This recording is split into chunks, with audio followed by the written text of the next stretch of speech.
আজ হবে ইরানের দুঃসহ রাত। স্মরণকালের ভয়াবহ হামলার কঠোর বার্তা দিলেন মার্কিন প্রেসিডেন্ট ডোনাল্ড ট্রাম্প।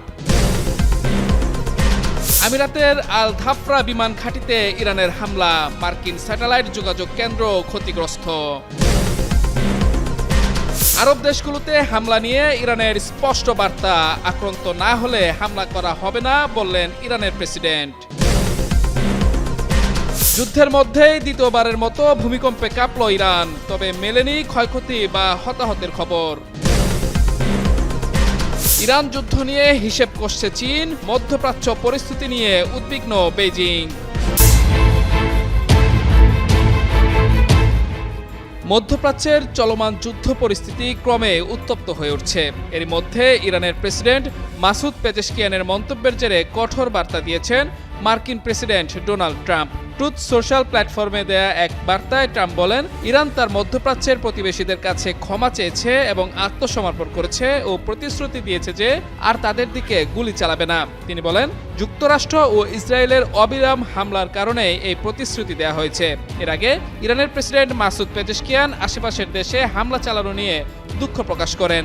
বলেন, প্রথমে হামলা না করলে ইরান আক্রমণ করবে না, যদিও ইরান তার প্রতিবেশীদের উপর হামলা পুরোপুরি বন্ধ করেনি।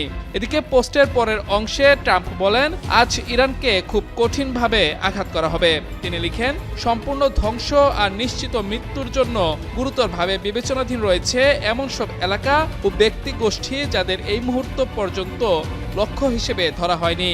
ট্রাম্পের এমন মন্তব্য মধ্যপ্রাচ্যে চলমান যুদ্ধ পরিস্থিতিকে আরও তাতিয়ে দিয়েছে বলে মন্তব্য করেছেন বিশ্লেষকরা।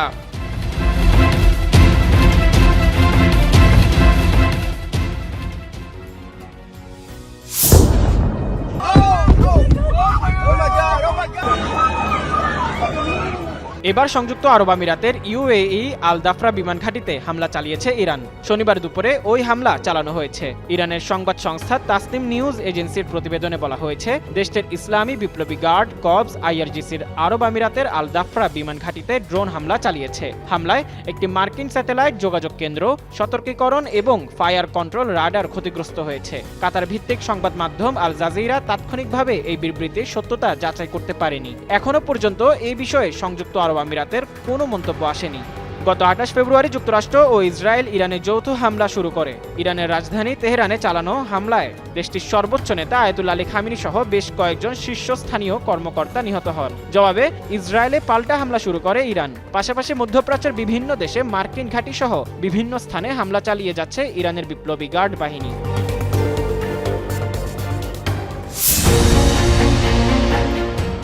ইরানের যুক্তরাষ্ট্র ইসরায়েলি যৌথ হামলার পর মধ্যপ্রাচ্যের দেশগুলোর মার্কিন ঘাঁটি লক্ষ্য করে হামলা চালিয়ে আসছে ইরান।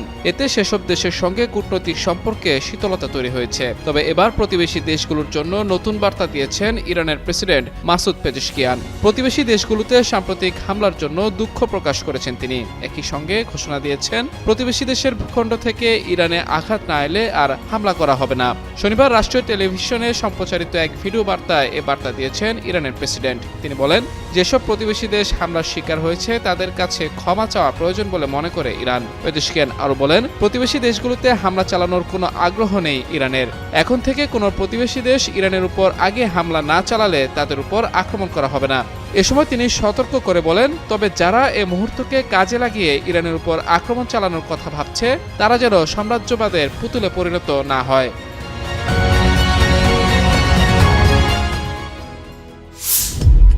ইরানের যুক্তরাষ্ট্র ও ইসরায়েলের চলমান হামলার সপ্তম দিনে আবারও ভূমিকম্প আঘাত হেনেছে। স্থানীয় সময় শনিবার ইরানের বন্দর আব্বাসের ৭৪ কিলোমিটার পশ্চিমে এ ভূমিকম্প অনুভূত হয়। মার্কিন ভূতাত্ত্বিক জরিপ সংস্থা ইউএসজিএস জানিয়েছে, ইরানের আজকের ভূমিকম্পটি মাটির ১০ কিলোমিটার গভীরে আঘাত হানে।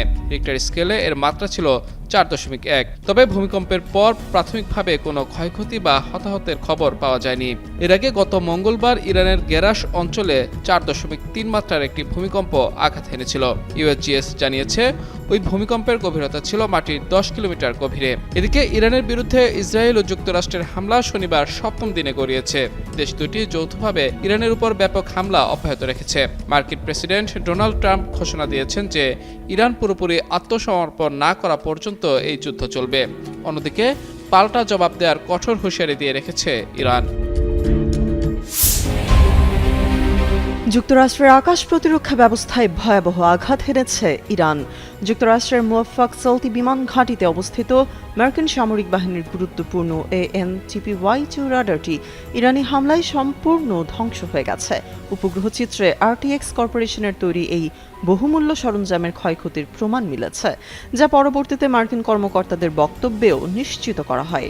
আন্তর্জাতিক সংবাদ সংস্থা ব্লুমবার্গ নিউজের এক প্রতিবেদন অনুযায়ী terminal high altitude area defence ব্যবস্থার অবিচ্ছেদ্য অংশ এই রাডারটির আনুমানিক মূল্য প্রায় $300 মিলিয়ন।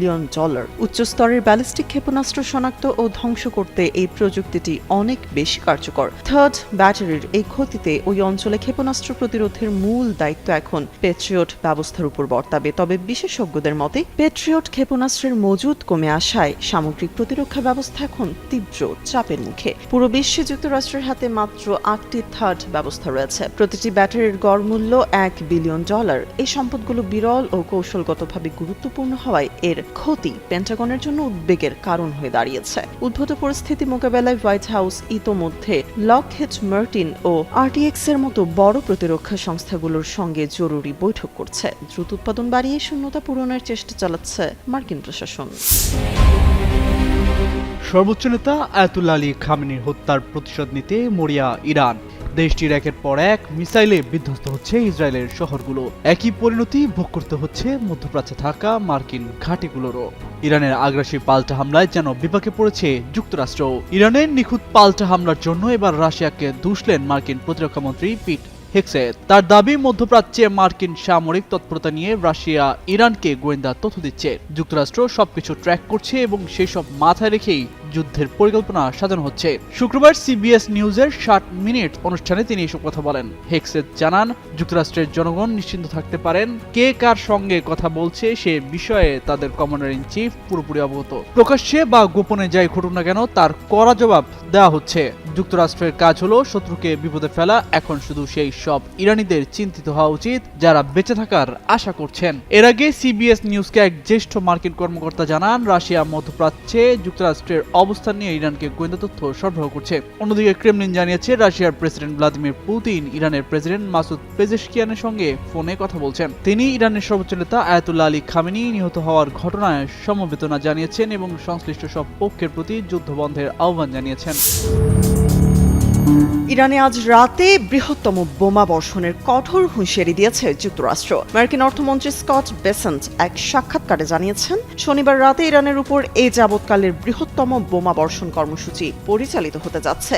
ফক্স নিউজকে দেওয়া এক বিশেষ সাক্ষাৎকারে এই তথ্য নিশ্চিত করেন তিনি। বলা হচ্ছে, এই অভিযানে ইরানের ক্ষেপণাস্ত্র উৎক্ষেপণ কেন্দ্র এবং ক্ষেপণাস্ত্র তৈরির কারখানাগুলোকে প্রধান লক্ষ্যবস্তু করা হবে। মার্কিন প্রশাসনের দাবি, এই সুনির্দিষ্ট আঘাতের মাধ্যমে ইরানের সামরিক সক্ষমতাকে উল্লেখযোগ্যভাবে অকার্যকর করে দেওয়া হবে। মূলত মধ্যপ্রাচ্যে তেহরানের ক্রমবর্ধমান প্রভাব ও সক্ষমতাকে কমিয়ে আনা এই অভিযানের মূল লক্ষ্য। এই সামরিক পদক্ষেপের পেছনে অর্থনৈতিক কারণকেও দায়ী করছেন স্কট বেসেন্ট। তার মতে, ইরান হরমুজ প্রণালী নিয়ন্ত্রণের মাধ্যমে বিশ্বজুড়ে অর্থনৈতিক বিশৃঙ্খলা সৃষ্টির চেষ্টা করছে। আল জাজিরার প্রতিবেদন অনুযায়ী উদ্ভূত পরিস্থিতিতে মধ্যপ্রাচ্যের নিরাপত্তা ও স্থিতিশীলতা এখন চরম উত্তেজনার মুখে দাঁড়িয়েছে। ইসলামী প্রজাতন্ত্র ইরানকে নিঃশর্ত আত্মসমর্পণ করতে বলেছেন মার্কিন প্রেসিডেন্ট ডোনাল্ড ট্রাম্প। তিনি বলেন, ইরানের সঙ্গে কোনো চুক্তি হবে না যতক্ষণ পর্যন্ত তারা নিঃশর্ত আত্মসমর্পণ না করবে। ইরানের যৌথ আগ্রাসন শুরুর 7ম দিন শুক্রবার সামাজিক যোগাযোগ মাধ্যমের এক পোস্টে তিনি এ মন্তব্য করেন। ট্রাম্প ইরানের জন্য তার ভাষায় এমন নতুন নেতৃত্বের নির্বাচনের আহ্বান জানিয়েছেন যাদের তিনি গ্রহণযোগ্য বলে মনে করেন। এরপর তিনি বলেন, যুক্তরাষ্ট্র ও তার মিত্ররা ইরানকে পূর্বাবস্থায় ফিরে পেতে পুনর্গঠনের সহায়তা করার জন্য কাজ করবে। এর আগে গত 28 ফেব্রুয়ারি গণহত্যাকারী ইসরায়েল ও তাদের সহযোগী যুক্তরাষ্ট্র যৌথভাবে ইরানে হামলা চালিয়ে পুরো মধ্যপ্রাচ্যে আগুন লাগিয়ে দিয়েছে। ওই আগ্রাসন শুরুর পর হাতের মুষ্টি ছেড়ে দিয়েছে তেহরানও। ঝাঁকে ঝাঁকে ক্ষেপণাস্ত্র ও ড্রোন ছুটছে উগ্র ইহুদিবাদী ভূখণ্ড ও উপসাগরীয় দেশগুলোয় মার্কিন স্বার্থ সংশ্লিষ্ট স্থাপনা লক্ষ্য করে। এখন পর্যন্ত ইরান একাই 10টির বেশি দেশের বিরুদ্ধে বীর দর্পে লড়ে যাচ্ছে। পারস্য উপসাগরে কৌশলগত প্রবেশদ্বার হরমুজ প্রণালী। যুক্তরাষ্ট্র ও ইসরায়েলের সঙ্গে চলমান সংঘাতের প্রেক্ষাপটে এই গুরুত্বপূর্ণ আন্তর্জাতিক জলপথে জাহাজ চলাচল নিয়ে কড়াকড়ি আরোপ করে ইরান। আনুষ্ঠানিকভাবে বন্ধ ঘোষণা করা হলেও কিছু কিছু ক্ষেত্রে নৌযান চলাচলে শিথিলতার কথা জানিয়েছে দেশটি। তবে সব দেশের জন্য নয়, মিত্রতার হিসাবেই নির্ধারিত হচ্ছে কারা চলাচল করতে পারবে এই পথ দিয়ে। ইরানের প্রতিরক্ষা বাহিনীর অভিজাত শাখা Islamic revolutionary guard corps IRGC জানিয়েছে, যুক্তরাষ্ট্র, ইসরায়েল, ইউরোপীয় দেশগুলো এবং তাদের মিত্রদের জাহাজের জন্য হরমুজ প্রণালীতে চলাচল নিষিদ্ধ করা হয়েছে। তবে যেসব দেশ এই জোটের অংশ নয় তাদের জন্য জাহাজ চলাচলে কোনো বাধা দেওয়া হবে না। IRGCর মুখপাত্র কিমার্স হায়দারি ইরানের আধা সরকারি সংবাদ সংস্থা তাসনিম নিউজ এজেন্সিকে বলেন, আঞ্চলিক পরিস্থিতি বিবেচনায় এই সিদ্ধান্ত নেওয়া হয়েছে। তার ভাষ্য অনুযায়ী যুক্তরাষ্ট্র ও ইসরায়েলের সঙ্গে সংঘাতের প্রেক্ষাপটে সামরিক সতর্কতা জোরদার করেছে ইরান। এদিকে ব্রিটিশ সামুদ্রিক নিরাপত্তা সংস্থা UK মেরিটাইম অপারেশন জানিয়েছে, গত 28 ফেব্রুয়ারি থেকে এ পর্যন্ত অন্তত 10টি তেলবাহী জাহাজে হামলার ঘটনা ঘটেছে। আরব সাগর ও পারস্য উপসাগরকে সংযুক্ত করা হরমুজ প্রণালী বৈশ্বিক জ্বালানি বাণিজ্যের অন্যতম গুরুত্বপূর্ণ পথ। বিশ্বের মোট তেল ও তরল গ্যাস পরিবহনে প্রায় 20% প্রতিদিন এই রুট দিয়ে যায়। ইরানের সঙ্গে চলমান যুদ্ধে একটি ভিডিও ঘিরে নতুন বিতর্কে জড়িয়েছে ইসরায়েলি প্রতিরক্ষা বাহিনী IDF। বুধবার সামাজিক যোগাযোগ মাধ্যম X-এ প্রকাশ করা ইনফ্রারেড ফুটেজে IDF দাবি করে তারা একটি MI-17 হেলিকপ্টার সহ ইরানের বিভিন্ন সামরিক সম্পদে আঘাত হেনেছে। তবে ভিডিওটি প্রকাশের পরই অনলাইনে শুরু হয় তীব্র সমালোচনা।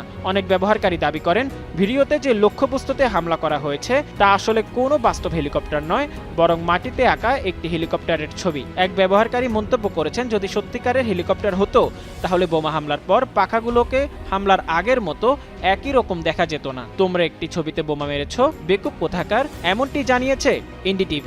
আরেক ব্যবহারকারী কটাক্ষ করে লিখেছেন, ইসরায়েলি শিশু ভর্তি স্কুল আর মাটিতে চক দিয়ে আঁকা ছবিতে বোমা মারায় খুব দক্ষ। অন্যদিকে কিছু ব্যবহারকারী ভিডিওর ধোঁয়ার গতিপথ ও তাপমাত্রার পার্থক্যর বিশ্লেষণ তুলে ধরে বলেন, এটি কোনো ডিকয় নয়, বরং সত্যিকারের লক্ষ্যবস্তুতে আঘাত হানা হয়েছে। এ নিয়ে IDF এখনো আনুষ্ঠানিক ব্যাখ্যা না দেওয়ায় বিতর্ক আরও বাড়ছে। বারুদের গন্ধে ভারী হয়ে উঠেছে মধ্যপ্রাচ্যের আকাশ। দীর্ঘদিনের উত্তেজনা ছাপিয়ে গত 28 ফেব্রুয়ারি থেকে শুরু হওয়া সংঘাত এখন চরম রূপ নিয়েছে। ইসরায়েল ও যুক্তরাষ্ট্রের যৌথ আগ্রাসনের জবাবে তেহরান তাদের সমর শক্তির পূর্ণ বহিঃপ্রকাশ ঘটাচ্ছে। 10টিরও বেশি দেশের প্রতিকূলতাকে উপেক্ষা করে বর্তমানে ড্রোন ও ক্ষেপণাস্ত্রের সাহায্যে পাল্টা আক্রমণ জারি রেখেছে ইরান। শুক্রবার উপসাগরীয় অঞ্চলে অবস্থিত মার্কিন সামরিক স্থাপনাগুলো লক্ষ্য করে ইরান নতুন করে হামলা চালায়। সৌদি আরবের রাজধানী রিয়াদের আকাশে বেশ কিছু ড্রোন ও ক্ষেপণাস্ত্র প্রতিহত করার দাবি করেছে দেশটির কর্তৃপক্ষ।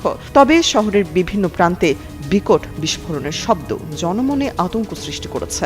একই দিনে কুয়েতে অবস্থিত মার্কিন ঘাঁটিতেও বড় ধরনের হামলা চালিয়েছে ইরানি বাহিনী। শুধু স্থলভাগই নয়, কুয়েত উপকূলে থাকা একটি মার্কিন তেল ট্যাঙ্কারেও সফল আক্রমণের দাবি করেছে ইরান। আল জাজিরার প্রতিবেদন অনুযায়ী মার্কিন স্বার্থ সংশ্লিষ্ট স্থাপনাগুলোই এখন তেহরানের মূল লক্ষ্যবস্তু। ভূ রাজনৈতিক উত্তেজনার পারদ এখন চরম সীমায় পৌঁছেছে। ইসরায়েলের তৃতীয় দফায় শক্তিশালী মিসাইল হামলা চালিয়েছে ইরান। শুক্রবার সন্ধ্যা থেকে শুরু হওয়া এই ধারাবাহিক আক্রমণ শনিবার রাত পর্যন্ত চলে। বাংলাদেশ সময় শনিবার রাত 2টার দিকে ইরানের ভূখণ্ড থেকে ছোড়া নতুন দফার এই ক্ষেপণাস্ত্রগুলো ইসরায়েলি সীমানায় আঘাত হানতে শুরু করে। পরপর 3বার বড় ধরনের এই হামলার ফলে গোটা অঞ্চলের নিরাপত্তা ব্যবস্থা এখন খাদের কিনারায়। তৃতীয় দফার এই হামলার পর ইসরায়েলের মধ্যাঞ্চল এবং অধিকৃত পশ্চিম তীর জুড়ে উচ্চ শব্দে সতর্কতামূলক সাইরেন বাজতে থাকে।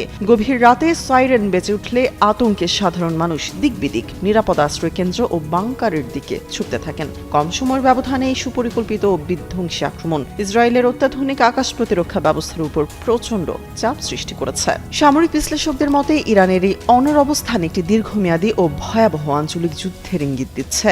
বারবার কূটনৈতিক সমাধানের আহ্বান জানানো হলেও মাঠ পর্যায়ের পরিস্থিতি এখন সম্পূর্ণ নিয়ন্ত্রণের বাইরে।